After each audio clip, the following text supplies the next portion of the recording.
Hello? Hello po. Hi, Celeste. Hello. Ganda ng pangalan, parang bagong-bago. Kailan lang to, no? Opo, ngayon lang po ako nakakontak. Celeste. Po. Ilan taon na? 26 po. Taga saan? Taga Paranaque. Paranak yun. Teka lang ha. Dahil live nating ini-enter ang data mo sa ating computer. Yeah. Dahil may caller kanina. Binaba. Celeste. Po. Ang ginagawa mo sa buhay? Wala po. Tumutulong sa pagbabantay ng tindahan. Bakit? Aalis yung tindahan? Hindi po. Ay, hindi. Ba't binabantayan? Wala po, syempre. Pag may bibili. Oo. Ganon. Pag mabibili. Pag bumibili po siya, pag bibilhan. Ganon. Ganyan, opo. Sige. May asawa na? Meron po. Ilan na? Anak? Isa lang. Yung anak? Wala pa po. Wala pa. Gano'ng katagal ka na may asawa? 3 years na po. 3 years na. O, sige. Opo. Ano paglilingkod ko sa'yo? Kwentahan mo ako. Ano kasi po, Lakasan mo. bali, 3 years na po kami ng asawa. Ate, lakasan mo ate. Opo, 3 years na po kaming kasal ng asawa ko. And then, tapos po, naghiwalay na po kami. Ay, pakihinaan po yung radyo. Ang daya ng problema ngayong gabi. Wait lang po. Patong-patong. Hello po, okay na po. Okay na. Dali. 3 years na kayong? Kasal po. Ayun po. Tapos po, naghiwalay na po kami. Hiwalay na. Hindi wala ka palang asawa ngayon. Opo. Gano'n. Anong tanong mo sa akin? Ano po, okay lang po ba? Kasi wala po kaming closure eh. Nung naghiwalay kami, wala lang. Basta lang naghiwalay. Paano lang? Paano bigla lang kayong... Paano wala lang? Anong kahulugan sa'yo nun? Ano po, kasi umalis siya, tapos umalis din ako. Gano'n. Gano'n katagal na to? Mga 4 months na po. Baka naman nagpapalipas lang kayo ng mga sama ng loob. Ano pa pinagawain nyo nung time na yon? Wala naman po. Wala lang. Biyanan lang. Ganon. So, ibig sabihin, mahal yung bawat isa, nag-away lang kayo. Opo. Opo, kasi... Alam mo kung nasan siya ngayon? Opo, nandun po sa bahay nila. Ganon. Opo. Mahal pa siya hanggang ngayon? Okay lang po. Oo, dahil asawa ko yun. Hindi dahil doon. Kung mahal mo. Opo. Hanggang ngayon, mahal mo pa? Opo. Ikaw kaya mahal niya? Hindi ko po alam. Siguro hindi na. Bakit? Kasi po kung ganun, di dapat mag-communicate pa siya sa akin. Dapat ginawa mo din kung mahal mo siya. Diba? Opo. Yan kasi hirap pa-pride ninyo Kasi kung hindi kayo nagpaka-pride dyan dalawa, iba malamang, na-settle nyo na yan. It's either naghiwalay kayo ng official o di naman kaya, nagkapagbalikan na kayo. Diba? Bilang ikaw kausap mo ngayon, bakit hindi ka kaya pumunta sa kanya o di kaya magkipag-communicate, mag-text, diba? Kasi po nakakaya naman po. Ba't nahiya ka, asawa mo yan? Kasi nung time na umalis siya, tapos hindi siya nagpaalam sa akin, tapos umalis na din ako sa kanila. Yun yung problema, gantihan kasi ng gantihan Tapos ayun po, Saan ba kayo nakatira nun? Sa bahay po namin.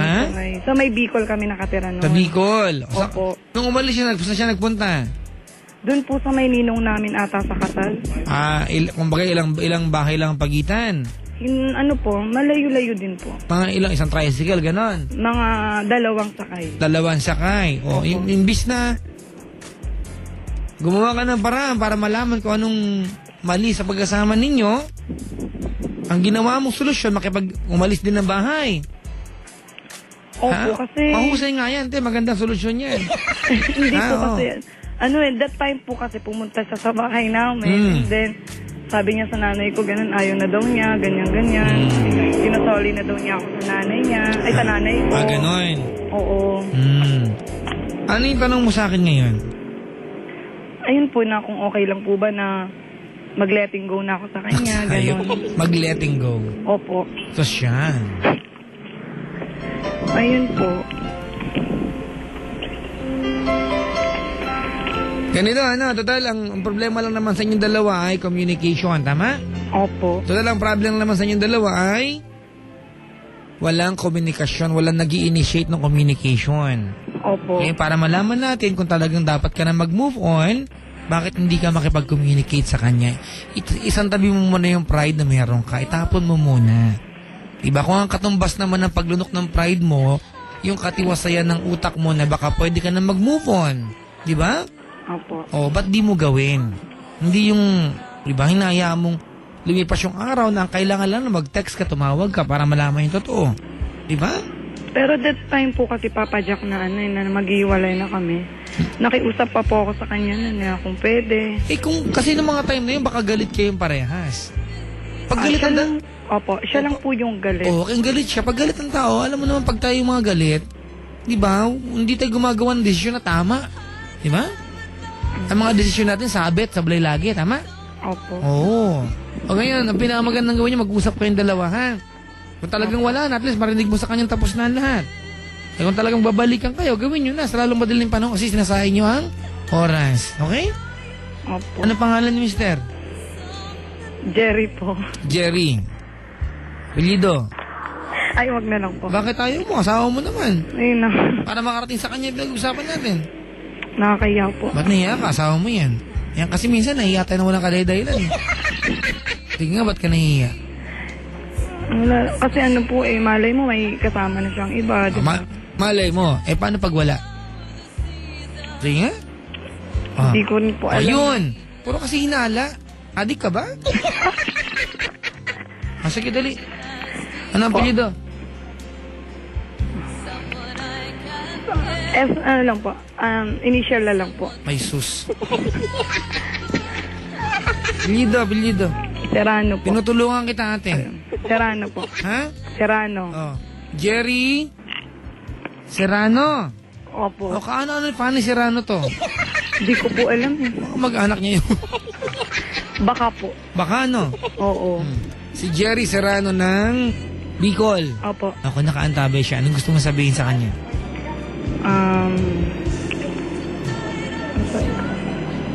Sige po. Anong tawagan niyo? Ano po? Pangalan lang po. Sige, Jerry. Ayun. Sana kung nasaan ka man, masaya ka na sa buhay mo ngayon kasi hindi ko naman din hinihingi na patawarin mo kung may kasalanan ako sa'yo. Ano ba yung nagawa mo kasalanan kasi? Hindi ko rin nga po alam eh. Basta that time po kasi... Sabi mo may kasalanan ka, wala ka palang alam na kasalanan. Hindi, sabi niya po kasi sa akin, nung nag-uusap kami sa phone, nung hindi pa kami walay, nung umalis pa lang siya. Sabi niya sa akin, sumobra na daw ako sa kanya. Sabi niya kasi... Gaya ng, ano yung pag sobrang ginawa mo? Hindi ko mag-get. Doon daw po kasi sa pagsasama namin, kulang na lang daw po halos lahat gawin niya para sa akin. Ganun daw eh. Sabi niya. Sabi ko naman, vice versa lang naman kasi ganun din naman ako sa kanya. And then tapos, sabi niya sa akin, mas maganda daw muna yung maghiwalay daw muna kami para makapag-isip-isip daw siya kung ano yung Madali, ano gusto mo sabihin sa kanya? magandang gawin. Ayun. Sana kung saan ka man, sana maisip mo na hindi lahat ng